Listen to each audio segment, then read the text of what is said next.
eu sou a professora Camila Leon e na aula de hoje nós falaremos sobre intervenções específicas para dislexia e descalculia.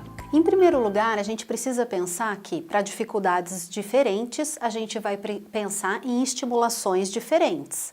Então, se eu tenho um comprometimento na capacidade de reconhecimento de palavras, uma habilidade que pode estar prejudicada tanto na leitura quanto na escrita, quais são as habilidades que eu devo estimular? Consciência fonológica e correspondência entre letra e som. Ok? Então, dificuldades na identificação de palavras, no reconhecimento de palavras, são essas duas habilidades que eu vou precisar estimular. Já já a gente fala como, tá bom? Quando eu tenho uma dificuldade na fluência de leitura, que tipos de atividades eu posso fazer? Aumentar a experiência de leitura daquela criança. Então, começando com fichas de leitura de palavras, depois de frases, para depois parágrafos e, por fim, começar a trabalhar com textos mais longos e modificando os gêneros textuais. Também, uma outra sugestão é trabalhar com a leitura repetida. Como que funciona isso? De repente, o professor grava a sua própria voz fazendo a leitura de um trecho e a criança deve fazer a leitura tentando acompanhar a velocidade de leitura da voz do professor. Essas são algumas sugestões que a gente tem, então, para melhorar a fluência de leitura. E quando a criança apresenta uma dificuldade na compreensão de leitura, o que a gente pode fazer pensando em sala de aula? A gente pode tentar trabalhar explorando estratégias de compreensão de leitura. Como? Quando eu tiver um texto para poder ler, perguntar para a criança, será que a gente consegue identificar a ideia principal daquele texto? Vamos tentar trabalhar com algumas palavras diferentes e aí a exploração do vocabulário. Além disso, dá para a gente pensar também em aumentar a associação que a criança pode fazer da compreensão de leitura por meio de imagens.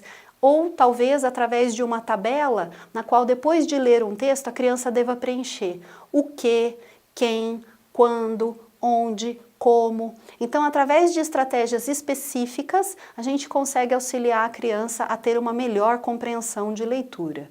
Em nível preventivo, pensando na camada 1 do RTI, o professor pode se utilizar de alguns programas que já existem e estão estruturados para estimular consciência fonológica e correspondência entre letra e som.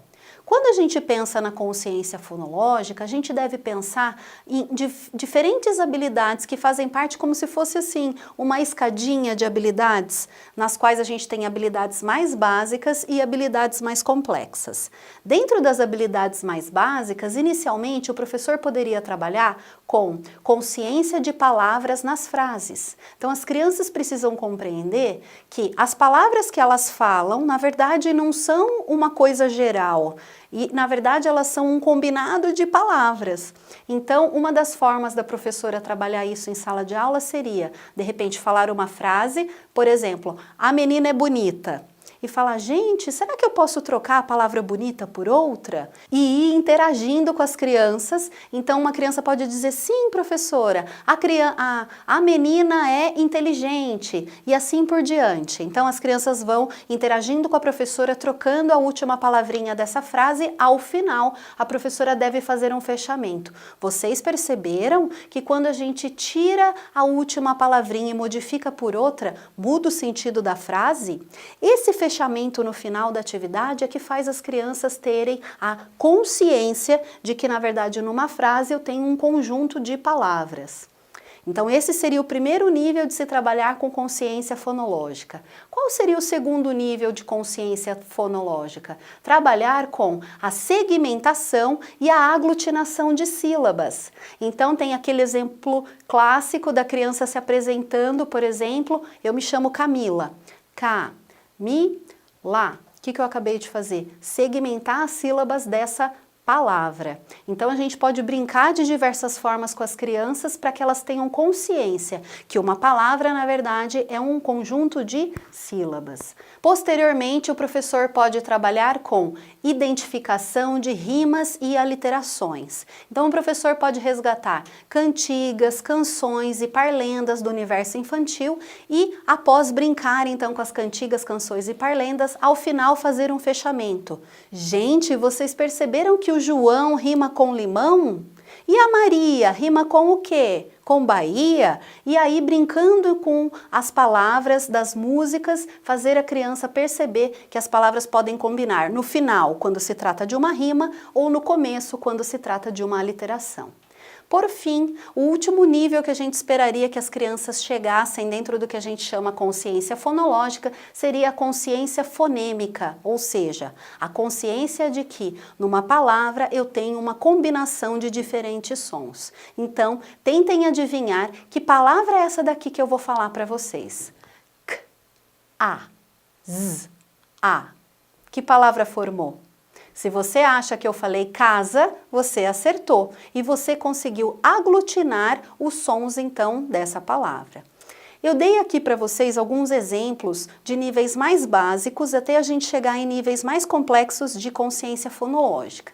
Você, professor, que deve estar procurando então ansiosamente por estratégias de estimulação em sala de aula, pode então fazer a aquisição de alguns materiais que a gente tem disponível na literatura, como por exemplo esse livro que se chama Consciência Fonológica em Crianças Pequenas. A autora principal desse livro, publicado pela editora Artmed, é Adams. É um programa que foi desenvolvido, ele é um programa internacional que foi testado internacionalmente, foi traduzido e foi adaptado para o Brasil. Então, quem quiser trabalhar na educação infantil com consciência fonológica, recomendo fazer a aquisição desse livro. Para os professores que já estão trabalhando no primeiro ano do ensino fundamental, eu recomendo esse outro livro que se chama Ensinando com Letras e Sons, da professora Pugliese, que vai trabalhar então com atividades de consciência fonológica e atividades de correspondência entre letra e som de uma maneira estruturada, desde a letra A até a letra Z, com atividades simples que podem ser implantadas no dia a dia do professor. O único programa que eu conheço que se utilizou da abordagem e da nomenclatura do RTI é o programa chamado PRI-PROFT-T. Programa de Resposta à Intervenção Fonológica das professoras Fukuda e Capellini, foi publicado esse ano pela editora Booktoy e ele é o quê? Um programa complementar ao material didático do professor. Então, se você achar esse programa interessante, você não precisa deixar o seu material didático de lado, tá? Ele é complementar. Ele tem o objetivo de trabalhar com os alunos que estão na fase inicial de alfabetização e ele vai trabalhar com 4 tipos de atividades. Adivinha? Atividades de consciência fonológica. Então, consciência de palavras nas frases, consciência de sílabas, consciência de fonemas, para, por fim, trabalhar com a correspondência entre letra e som. A gente chama a correspondência entre letra e som de correspondência grafofonêmica. No total, esse programa tem 33 estratégias e cada uma delas tem duração de 40 minutos. Então, o professor deve se organizar para colocar em prática 3 vezes por semana, durante 40 minutos, dentro dessas atividades que o programa sugere. O programa vai sugerir que os professores possam ter a tutoria de algum profissional da área clínica, seja um fono, uma psicopedagoga, um neuropsicólogo, que possa melhor orientar o trabalho do professor, porque muitas vezes vai ser a primeira vez que o professor vai ter contato com esse conteúdo, com consciência fonológica, com os conhecimentos de como o cérebro processa a leitura. Ao total, o programa visa 12 encontros de formação e também sugere avaliação pré e pós-teste. Então, esse é o único programa que até o momento eu conheço que vai trabalhar dentro do modelo de RTI na camada 1. E em nível preventivo ou remediativo, a gente tem alguns materiais na literatura que eles podem servir tanto para a camada 1 quanto para a camada 2 ou até para a camada 3. É o caso do Método Fônico de Alfabetização, estruturado no Brasil pela professora Seabra e pelo professor Capovilla. E também temos um outro material desses mesmos autores que se chama Problemas de Leitura Escrita. Ambos esses materiais são comercializados pela editora Menon e estão disponíveis então no mercado para quem quiser fazer aquisição. Além disso, outros programas que foram estruturados pensando no RTI na camada 3 podem ser utilizados também nas camadas 1 e 2. Quais são eles? O método fonovisoarticulatório, apelidado carinhosamente de método das boquinhas, da professora Giardini. Nós temos também o programa As Letras Falam, do professor Zorzi. E temos também um outro método que foi estruturado pelo pessoal da ABD, da Associação Brasileira de Dislexia, que se chama Método Multissensorial Fônico e Articulatório, facilitando a alfabetização. O que nós vimos até agora? Nós vimos que, para dificuldades diferentes, nós temos intervenções diferentes. Então, um comprometimento numa determinada habilidade dentro da leitura ou da escrita vai demandar a estimulação de maneira diferente. Não posso trabalhar com a mesma estimulação se a habilidade que está prejudicada é outra. As habilidades prejudicadas na dislexia e quais seriam as estratégias mais indicadas de estimulação, e falamos também sobre o programa de RTI para a dislexia ou problemas de leitura. Quais são os métodos, livros, materiais e programas que existem disponíveis no mercado nacional. Nesta parte da nossa aula, nós falaremos a respeito das dificuldades específicas que podem estar presentes na descalculia. São elas dificuldades ou em senso numérico, ou em memorização de fatos aritméticos, ou na precisão ou fluência de cálculo. Vamos começar falando das dificuldades específicas no senso numérico. O que a gente pode fazer quando uma criança tem dificuldade, então, no senso numérico? A gente pode pensar em atividades que estimulem as noções de tamanho, de distância e de quantidade. Por exemplo, trabalhar com cartas, com conjuntos de figuras para a criança poder categorizar. Eu gostaria que vocês vissem esse exemplo com os peixinhos. Então, aqui a gente tem um aquário com um peixinho grande, um aquário com 4 peixinhos pequenos, um aquário com 2 peixinhos médios e, por fim, um aquário com 5 peixinhos. Então, imagine entregar isso para uma criança que tem dificuldade em categorização e perguntar para ela: qual dessas figuras tem o maior peixinho? Qual dessas figuras tem mais peixinhos? Por que será que nessa figura tem mais? Por que será que nessa figura tem menos? E assim a gente vai explorando essas noções de quantidade utilizando objetos concretos. Então, através de cartas ou através de outras estruturas, os blocos lógicos podem ajudar bastante e outros objetos. Para trabalhar com as dificuldades de distância, a gente pode pensar nessa outra imagem. Imagina uma corrida maluca na qual a criança tenha diversos personagens e um que está próximo da linha de chegada. Então a gente pode ajudar a criança a pensar nessas noções de distância perguntando: qual desses animais está mais longe da linha de chegada? Por que ele está mais longe? Qual que está próximo da linha de chegada? Por que ele está mais próximo? Então, para a gente até parece ser ridículo fazer esse tipo de atividade, mas para uma criança que tenha prejuízos em senso numérico, essa habilidade que para a gente é tão básica, para ela é muito difícil. Então a gente precisa pensar em atividades para estimulá-las no dia a dia. Também a gente vai pensar em atividades que possam ser mais concretas no início, para ir trabalhando o pensamento concreto e se tornando mais abstrato conforme a gente vai tirando esse apoio mais concreto. Quando a gente pensa na dificuldade na memorização de fatos aritméticos, a gente pode trabalhar com, em primeiro lugar, procedimentos de contagem. Muitas vezes a criança não consegue responder essa soma. Quanto que dá 3 mais 3? Às vezes a criança se perde, ela não lembra qual é o 3, qual é a quantidade do 3, então a gente precisa trabalhar com as estratégias de contagem. Então, em primeiro lugar, as crianças elas vão ter a tendência talvez de usar os dedos, então 3 mais 3, então ela vai contar desde o primeiro, então 1, 2, 3, 4, 5, 6, e 3 mais 3 é 6, então essa é a primeira estratégia. Depois de muito trabalhar com essa primeira estratégia, a criança vai evoluindo para a estratégia de contar a partir do primeiro. Então, por exemplo, 3 mais 3, então ela sabe qual é o número 3, ele dobrado, 6, tudo bem? Através da utilização e do treino dessas duas estratégias anteriores é que a criança consegue mandar para a memória de longo prazo essas informações, automatizando então esses processos. Depois, posteriormente, a criança então já vai conseguir fazer a recuperação direta. Então, quanto que é 2 mais 2? 4.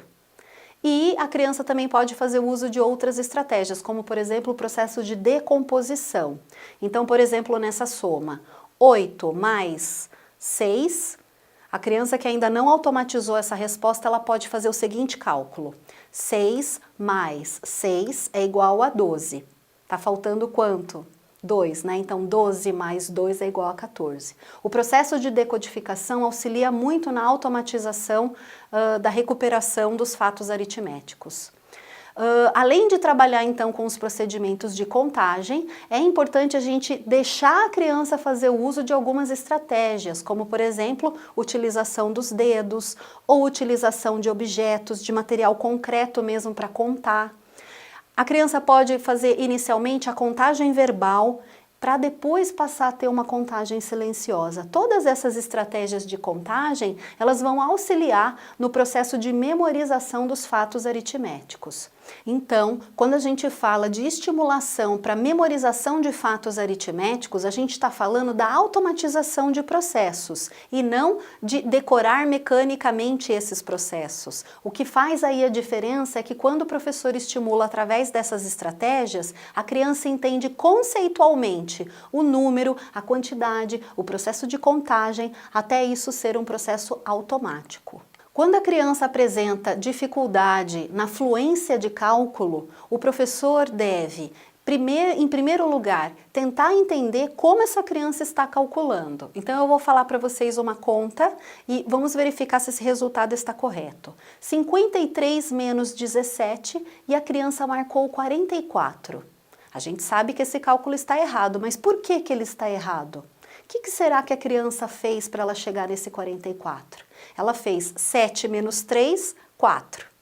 E 5 menos 1, 4. Então ela não está sabendo, através desse erro a gente consegue entender qual é o procedimento que ela está adotando nesse cálculo. Então a gente precisa auxiliar a criança a compreender que eu tenho um número maior, menos, o número que está embaixo. Sabe aquela coisa do corta um, desce, vai para cima ou vai para baixo? Tudo isso precisa ser ensinado para a criança. Então o professor precisa dar instruções explícitas sobre a aplicação dos procedimentos e aproveitar os erros da criança para poder compreender quais são as estratégias que a criança está se utilizando ou não. Então o professor é aquele que vai modelar para a criança o passo a passo. Então a gente faz assim, depois a gente faz assado. Então o professor modela para a criança poder entender. O professor deve também estimular o quê? A organização e o planejamento do espaço para a resolução do cálculo. Muitas vezes a criança se perde no espaço. Então, de repente, fazer o uso do papel quadriculado no início pode auxiliar a criança a entender unidade, dezena, centena, quem que vai para cima, quem que vai para baixo, como que ela se organiza nesse papel. E, se necessário, o professor deve permitir que a criança utilize representações através de desenhos ou de objetos concretos. Se isso for facilitar a compreensão do procedimento de cálculo, então que seja benéfico para a criança e que o professor autorize. Lembrando que como a gente quer automatizar esse processo, no início a criança vai fazer o uso desses recursos mais concretos e conforme ela for automatizando ou compreendendo os procedimentos, não vai ser mais necessário. Então vai ficando cada vez mais abstrato e a gente vai tirando esse apoio. A gente viu que no caso da dislexia nós temos muitos programas já que foram testados e comprovados cientificamente e que estão disponíveis no mercado nacional. Já no caso da matemática ou da descalculia, a gente tem poucos programas de intervenção em habilidades matemáticas que estão descritos e foram testados no Brasil, tanto no contexto clínico quanto no contexto educacional. Todas essas estratégias que a gente viu para censo numérico, para processamento numérico e para cálculo, são estratégias que podem ser adotadas nas 3 camadas do RTI. A professora Flávia Santos publicou recentemente um livro sobre descalculia e lá ela descreve um modelo de intervenção na matemática chamado TCN. O que significa essa sigla? Tutorial de Cognição Numérica. Geralmente são programas pedagógicos que priorizam a utilização do material concreto e a oferta de aprendizagem com feedback para os alunos. Então, o professor deve sempre estar junto com os alunos, utilizando objetos concretos e dando feedback. Se está certo, se está errado, se precisa revisitar, se precisa refazer alguma estratégia. Então, o TCN, ele integra aspectos conceituais e de procedimentos na aprendizagem da aritmética, como, por exemplo, aquelas estratégias de contagem que eu acabei de falar para vocês. O único programa que eu conheço até o momento que está disponível no Brasil é chamado de Diebuster Calcularis. É um programa que é computadorizado e ele vai trabalhar com a estimulação das habilidades mais básicas de matemática. Para fazer o uso do Die-Buster Calcularis, quem tiver interesse, vai atrás depois na internet para saber como que funciona, ele é sempre mediado por um tutor. Ele é indicado de 7 a 13 anos de idade, ele tem duração de 20 minutos e deve ser estimulado e utilizado de 3 a 4 vezes por semana. São 12 semanas de treinamento no total e as habilidades que são estimuladas pelo Die-Buster Calcularis são processamento de números, adição e subtração, multiplicação e divisão. Como eu disse para vocês, as habilidades mais básicas. No contexto escolar fica difícil usar o Die-Buster Calcularis, mas para quem trabalha na clínica, pensando no RTI na camada 3, pode ser uma solução interessante. Agora nós vamos falar um pouquinho sobre as acomodações e as modificações no transtorno específico de aprendizagem, pensando em aspectos gerais. Por quê? Quando de repente a escola recebe o diagnóstico de uma criança com descalculia ou com dislexia, qual seria o primeiro passo?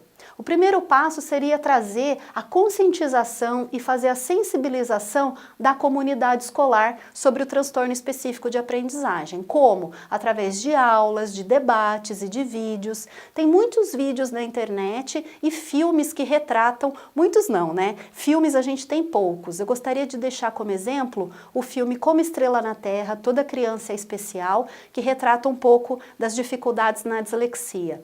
Aqueles institutos que eu falei para vocês anteriormente, tanto a Associação Brasileira de Dislexia quanto o Instituto ABCD, eles têm alguns vídeos curtinhos que podem auxiliar nessa conscientização da comunidade escolar. Além disso, o segundo passo seria que o professor e a escola tivessem uma comunicação permanente com os profissionais que atendem o aluno na clínica. Para quê? Para que as estratégias adotadas na camada 3 sejam utilizadas em sala de aula e também com a família. Uma outra dica que eu já tinha dado para vocês é que sempre quando a gente tem um aluno com TEAP, a gente deveria colocá-lo sentado próximo à professora ou próximo à lousa. Uma outra coisa também muito importante é que, como ele tem essa disfunção neurobiológica para aprender leitura, escrita ou matemática, ele vai aprender com muito mais dificuldade, o esforço dele vai ser muito maior do que o das outras crianças. Então o professor não pode cobrar da mesma forma que ele cobra os outros alunos. Para isso, o professor precisa desenvolver um plano educacional individual. Esse plano educacional individual tem que ser adaptado às necessidades de cada aluno, porque como a gente viu, tanto na dislexia quanto na descalculia, as dificuldades podem ser diferentes, podem ser em uma ou mais de uma habilidade. Então o professor, tendo conhecimento de quais são as habilidades prejudicadas, ele precisa fazer esse plano individual de desenvolvimento para melhor auxiliar os alunos nas suas dificuldades. Se o professor se sente sozinho, ele pode buscar ajuda dos materiais gratuitos que eu já falei, que estão disponíveis para download, ou de equipes, de repente, que atuam em universidades, ou na Associação Brasileira de Dislexia, ou no Instituto ABCD, enfim, buscar ajuda com alguém que possa auxiliar o professor, de repente, na equipe gestora da escola, tem alguém que entenda desses assuntos e pode melhor auxiliar o professor em sala de aula. E uma outra coisa muito importante é que o professor não pode tomar a decisão de mudar a forma da prova do aluno ou falar para o aluno fazer numa sala separada sem antes conversar com ele o que ele quer. Então o aluno com dislexia ou com descalculia, ele tem necessidades, desejos que precisam ser conversados. De repente o aluno não quer fazer a prova em ambiente separado ou não quer fazer uma prova diferenciada. Então, antes de tomar qualquer atitude ou adotar qualquer estratégia que possa talvez expor o aluno em sala de aula, é muito importante que o professor combine como vão ser as atividades, as provas e os combinados que eles vão ter entre eles em sala de aula. Então é importante que o professor converse com o aluno. Uma outra dica é que a escola possa flexibilizar e oferecer mais tempo para que o aluno possa completar as tarefas, porque muitas vezes ele vai levar um tempo muito maior do que os amigos de sala de aula para realizar as tarefas e atividades. No caso dos alunos com descalculia, eu já falei para vocês, mas queria retomar, que é importante permitir o uso da calculadora, porque a dificuldade dele vai ser muito maior. Às vezes ele vai conseguir fazer uma resolução de problemas, mas como ele tem dificuldade na recuperação automática dos fatos aritméticos, a calculadora pode ser um bom apoio. Ou deixar com que o aluno tenha na carteira ou no lápis ou uma cola assim do lado com a tabuada para auxiliá-lo na resolução de problemas. O que nós vimos nessa parte final da aula? Nós vimos que de fato nós temos escassez de programas nacionais dentro do modelo de RTI para descalculia ou outros problemas em habilidades matemáticas. Mesmo assim, a gente falou quais são essas habilidades prejudicadas e o que o professor pode fazer para estimular em sala de aula. Nós falamos também, de maneira geral, de como que o professor pode promover acomodações e modificações quando ela tiver um aluno com dificuldade de aprendizagem na escola, lembrando da importância da sensibilização da comunidade escolar. E por fim, espero que vocês tenham gostado da aula e de tudo que a gente falou, da importância do professor ter acesso ao que é o transtorno específico de aprendizagem, quais são as habilidades comprometidas. Muitas vezes, quando um aluno não está conseguindo aprender, pode ser que ele esteja dando o máximo de si, mas possam ter outros fatores que estejam impactando essa aprendizagem. Espero que você, professor, faça o uso de todo esse conhecimento e possa ajudar a diminuir as dificuldades de aprendizagem dos seus alunos e ajudar a melhorar a qualidade do ensino e da aprendizagem na escola.